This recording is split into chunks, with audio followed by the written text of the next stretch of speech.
Assalamualaikum warahmatullahi wabarakatuh, Pak Erika. Jadi di sini saya akan mempresentasikan tentang tugas PJBL dalam mata kuliah kewirausahaan, yaitu ada laporan tugas proposal bisnis. Jadi bisnis saya dan teman saya ini berjudul tebar jinak atau templeng berbahan dasar biji nangka alternatif pencegahan kolesterol tinggi. Bisnis ini diusulkan oleh saya Sylvia Ardenia dan teman saya Resta Anisarianda. Kami dari Untuk latar belakangnya, beton atau biji nangka merupakan bagian dari buah nangka yang sering dianggap oleh masyarakat sebagai sisa makanan yang tidak berguna lagi. Hal ini dapat menimbulkan masalah ketika limbah ini dibiarkan tanpa ada pengolahan yang tepat. Biji buah nangka kaya akan protein, serat, vitamin A, vitamin B, vitamin C, antioksidan, kalsium, serta senyawa alami lainnya dan memiliki manfaat bagi tubuh jika mengonsumsinya. Dan juga untuk memperkenalkan produk ini di kalangan masyarakat sebagai makanan tradisional khas desa Pesuringan dengan inovasi dan kreativitas mengubah makanan templeng yang bahan dasarnya singkong menjadi biji nangka. Kolesterol ini adalah lemak dalam darah yang disintesis di hati dan ditemukan dalam sel darah merah, membran sel, dan otot. Kolesterol yang digunakan dalam tubuh berfungsi membentuk garam empedu sebagai penyedia pencernaan lemak dan untuk pembentukan hormon oleh kelenjar adrenal, ovarium, dan testis. Selanjutnya, Kebumen merupakan salah satu kota yang mayoritas memiliki pohon nangka di setiap daerahnya. Berdasarkan data BPS Jawa Tengah pada tahun 2018, produksi nangka Kabupaten Kebumen lebih tinggi produksinya dibandingkan dengan Kabupaten Magelang, yaitu 499 berbanding 107. Nah, Desa Pesuringan adalah salah satu desa di Kabupaten Kebumen yang memproduksi templeng dengan bahan baku singkong. Dari hal ini, kami membuat sebuah inovasi yang nantinya akan mengurangi limbah biji nangka dan juga lebih memiliki nilai ekonomis dengan memanfaatkan biji nangka menjadi pengganti singkong sebagai bahan baku templeng. Usaha tebar jinak akan diproduksi serta dipasarkan di Kota Magelang, tepatnya berlokasi di Tobongsari. Dan bahan baku pembuatan templeng akan diambil di Desa Pesuringan, Kabupaten Kebumen. Biji nangka memiliki keunikan tersendiri karena memiliki banyak manfaat kesehatan bagi tubuh. Segmen pasar utama yang dituju adalah masyarakat kalangan umum. Karena tebar jinak merupakan makanan yang enak, sehat, dan kaya akan manfaat, tebar jinak dijual dengan harga 9.000 per bungkus. Untuk memperluas pasar, promosi akan dilakukan lewat media sosial. Selanjutnya ada perumusan masalah. Jadi berdasarkan latar belakang yang sudah dibacakan tadi, dapat dirumuskan rumusan masalahnya, yaitu bagaimana sih cara memproduksi tebar jinak. Lalu tujuan dari pembuatan proposal bisnis ini antara lain yang pertama menghasilkan produk tebar jinak yang kaya akan manfaat, yang kedua menciptakan templeng dengan bahan dasar lain, yang ketiga memperkenalkan tebar jinak kepada masyarakat luas, dan yang keempat menghasilkan usaha kreativitas yang baru. Selanjutnya ada luaran yang diharapkan. Luaran yang diharapkan dalam usaha tebar jinak ini melalui program PKM atau PMW adalah menghasilkan produk yang kreatif, yaitu tebar jinak berbahan baku biji nangka yang mengandung berbagai khasiat bagi tubuh, khususnya pencegahan kolesterol tinggi serta bernilai jual tinggi. Nah, selanjutnya ada kegunaan dari program ini. Yang pertama ada bagi masyarakat. Jadi program ini memperkenalkan olahan lain dari biji nangka. Selanjutnya program ini juga diharapkan memberikan cita rasa baru. Dengan program ini diharapkan mampu memberikan kontribusi dalam menyediakan makanan yang sehat bagi masyarakat. Sedangkan bagi pelaksana, manfaatnya program ini diharapkan dapat menjadi wadah pengembangan jiwa kewirausahaan dan menciptakan produk baru yang memiliki kandungan gizi yang baik bagi tubuh dan serta memiliki nilai jual yang tinggi. Selanjutnya ada manfaat program. Adapun manfaat yang diharapkan dari program ini adalah yang pertama, ada mengubah paradigma masyarakat terhadap biji nangka yang dianggap tidak berguna. Yang kedua, mengurangi beban sampah dan biaya pengelolaan sampah. Yang ketiga, membentuk manusia muda yang kreatif dan berjiwa wirausaha. Yang keempat, meningkatkan kreativitas inovatif mahasiswa dalam menemukan hasil produk yang dapat dimanfaatkan sebagai peluang usaha. Yang kelima, menciptakan produk yang berguna bernilai ekonomi. Dan yang terakhir, menciptakan peluang usaha kreatif berbahan biji nangka. Nah, selanjutnya ada tentang deskripsi usaha. Yang pertama, ada kondisi umum lingkungan. Jadi, Kota Magelang merupakan kota pendidikan, kota budaya, dan kota kuliner. Sebagai kota kuliner, banyak warga Magelang yang memiliki ketertarikan di bidang kuliner, baik berupa makanan atau cemilan. Di Magelang juga banyak pedagang kelontong yang menjajakan aneka cemilan, terlebih di kawasan sekitar Universitas Tidar. Hal ini menjadikan peluang untuk membuka usaha di bidang kuliner untuk memproduksi produk cemilan dengan harga terjangkau. Selanjutnya ada gambaran potensi sumber daya. Yang pertama ada sumber daya alam. Sumber daya alam yang dibutuhkan dalam usaha kuliner ini adalah biji nangka. Untuk sumber daya manusianya yang dibutuhkan dalam usaha kuliner cemilan adalah sumber daya manusia yang ahli dalam bidang keuangan, bidang promosi, pemasaran, dan produksi. Selanjutnya ada sumber daya modal. Sumber daya modal yang dibutuhkan dalam usaha cemilan templeng ini bernilai Rp6.200.000. Selanjutnya ada peluang usaha. Bahan dasar cemilan templeng belum pernah ada dalam perdagangan kuliner di daerah Magelang. Hal ini memunculkan peluang yang sangat potensial terkait usaha ini. Dengan banyaknya mahasiswa yang bertempat tinggal atau kos di sekitar Universitas Tidar, maka usaha cemilan templeng ini memiliki peluang untuk bersaing dengan cemilan lain yang didukung dengan rasa yang gurih dan harga terjangkau, terutama untuk kalangan mahasiswa. Keuntungan dari produksi cemilan ini yaitu menciptakan peluang usaha baru di mana bisa dapat membuka lapangan pekerjaan bagi masyarakat di sekitar lokasi produksi. Makanya dengan adanya peluang usaha ini dapat menyerap tenaga kerja dan mengurangi pengangguran serta menghasilkan profit bagi pemilik usaha maupun pekerjanya. Selanjutnya ada karakteristik produk. Jadi, adapun karakteristik dari cemilan templeng ini, yang pertama, cemilan templeng ini memiliki rasa yang khas dan berbeda dari templeng pada umumnya karena berasal dari bahan baku isi nangka atau beton. Produk cemilan templeng ini dikemas dalam plastik putih bening. Produk cemilan templeng ini diproduksi dalam dua rasa, yaitu original dan pedas. Bisa lihat gambar dari templeng yang akan kami produksi. Selanjutnya ada keunggulan dari produk ini. Jadi templeng ini merupakan makanan tradisional yang mampu menjaga eksistensi dan cita rasa di tengah maraknya makanan tradisional. Rasa yang khas yang dibuat dari bahan dasar biji nangka menjadikan templeng memiliki rasa yang unik. Dan cemilan templeng yang tetap renyah karena dikemas dalam plastik yang berkualitas. Selanjutnya ada analisis pasar. Jadi yang pertama ada pemerolehan bahan baku. Dalam proses produksi cemilan templeng dapat diperoleh di Kebumen dan daerah sekitar Magelang. Selanjutnya ada bahan pendukungnya. Komponen pendukung dari bahan baku utama produksi cemilan ini adalah garam, tumbar, bawang putih, penyedap rasa. Bahan-bahan tersebut sangat mudah didapatkan. Selanjutnya ada peralatan. Proses produksi templeng didukung oleh peralatan seperti wajan, loyang, spatula, pisau, dan cobek. Selanjutnya ada profil konsumen. Jadi objek sasaran yang kami bidik adalah semua kalangan, terutama para mahasiswa yang sangat menyukai cemilan-cemilan yang gurih. Selanjutnya ada pesaing. Pesaing dari produk ini yaitu berbagai jenis cemilan lain yang saat ini sedang beredar di pasaran seperti potil, keripik singkong, tempe keripik. Namun belum pernah ada produk sejenis dengan templeng berbahan dasar biji nangka di Magelang, sehingga kami tetap optimis inovasi produk ini mampu bersaing di pasar lokal. Selanjutnya ada segmen pasar. Target segmentasi pasar dari produk cemilan templeng ini adalah warung-warung atau toko kelontong, terutama di Tumbuk Sari dan di kawasan sekitar Universitas Tidar. Objek tersebut dipilih karena merupakan lokasi pemasaran yang strategis untuk menjangkau pelanggan. Selanjutnya ada analisis keuangan. Jadi total bahan baku selama 5 bulan adalah Rp6.100.000. Untuk dalam total waktu 5 bulan, bahan baku per bulannya adalah Rp1.220.000. Selanjutnya ada rincian biaya operasional selama sebulan. Jadi operasionalnya ada pembuatan label dengan sebanyak 200 pieces, harga totalnya Rp200.000. Untuk listrik selama 1 bulan harga totalnya Rp15.000. Untuk air dan plastik selama 1 bulan dan plastik 1 pieces. Untuk air sendiri Rp10.000 dan plastik Rp15.000.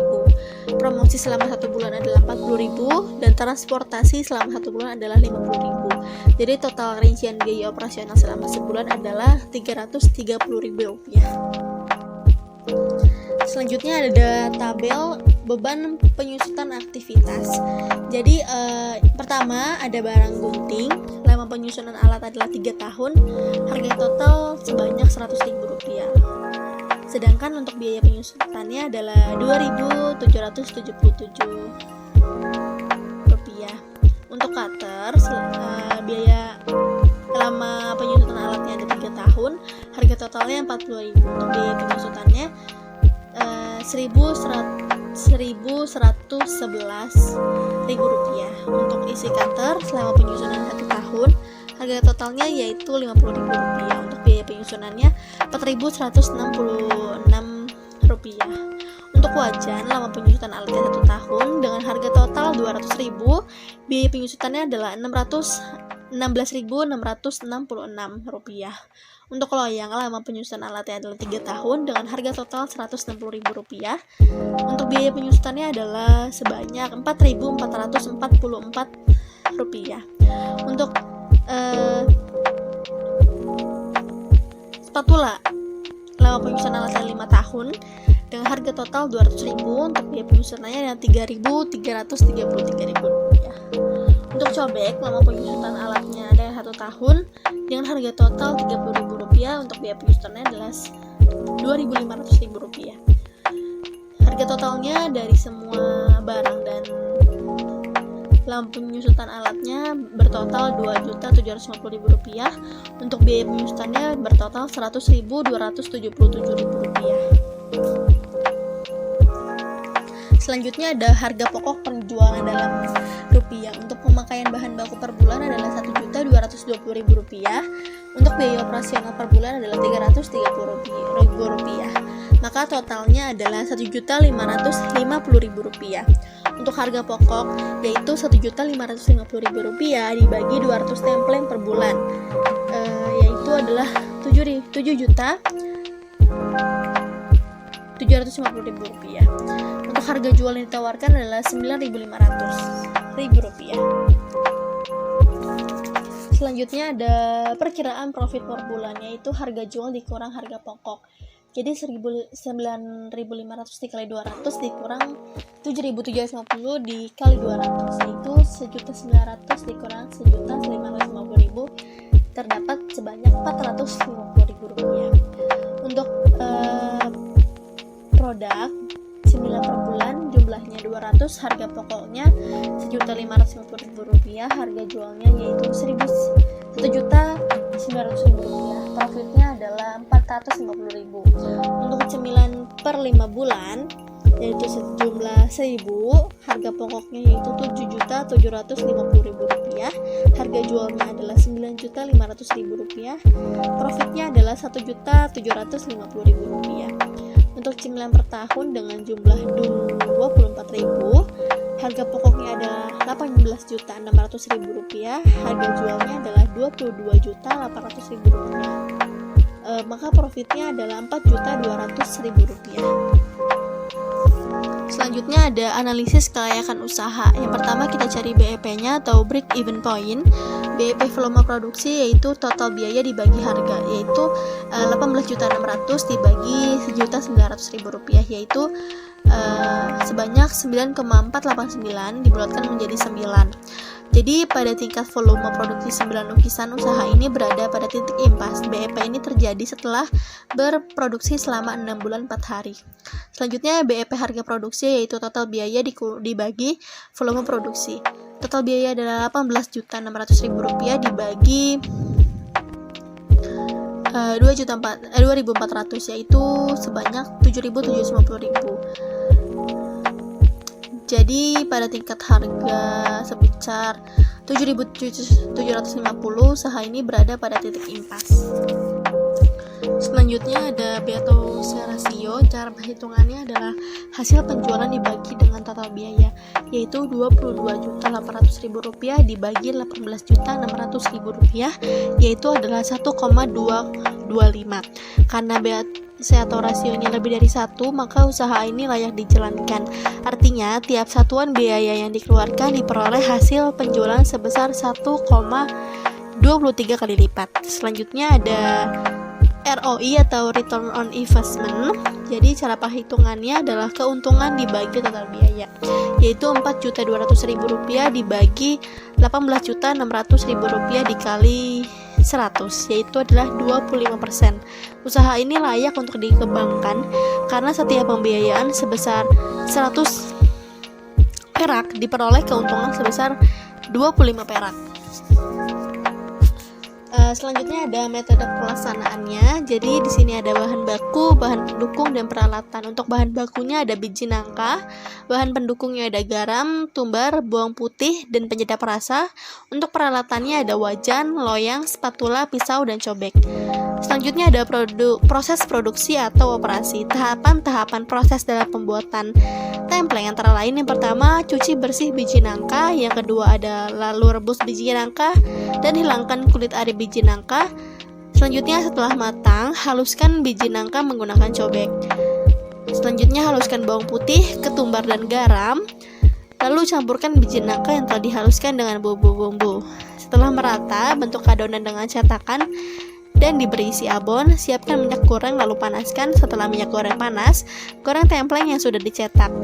Goreng templeng hingga warna kuning keemasan dan tiriskan.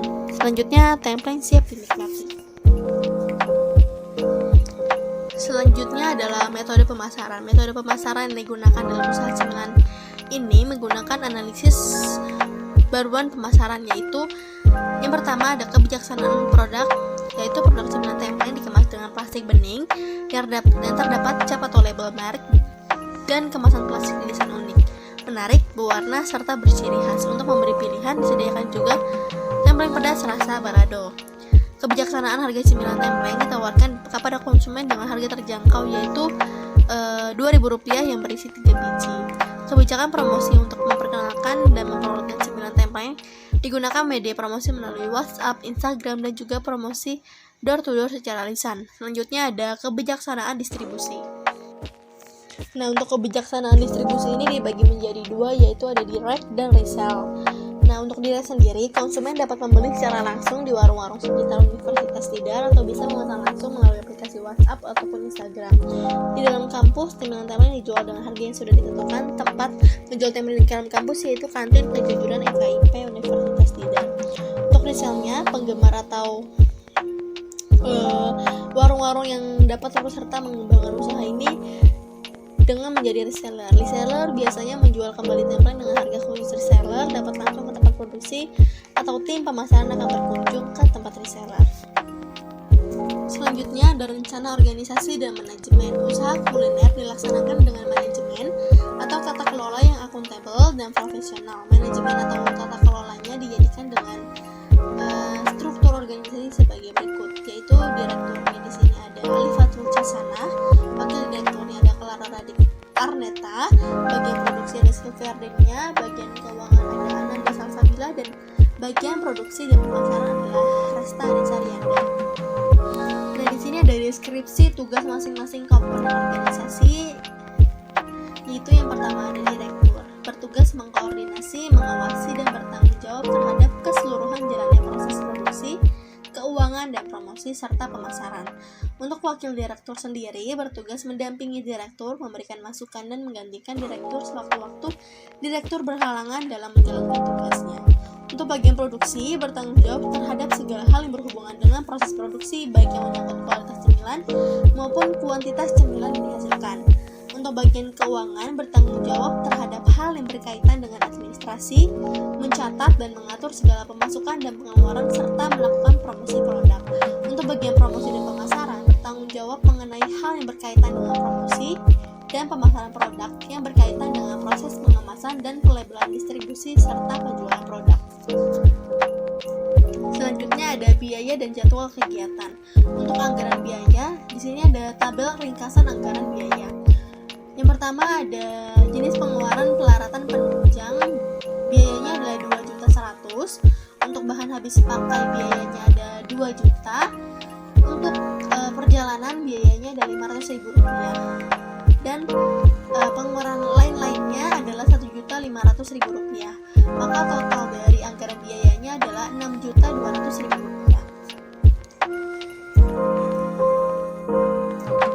Nah, di sini ada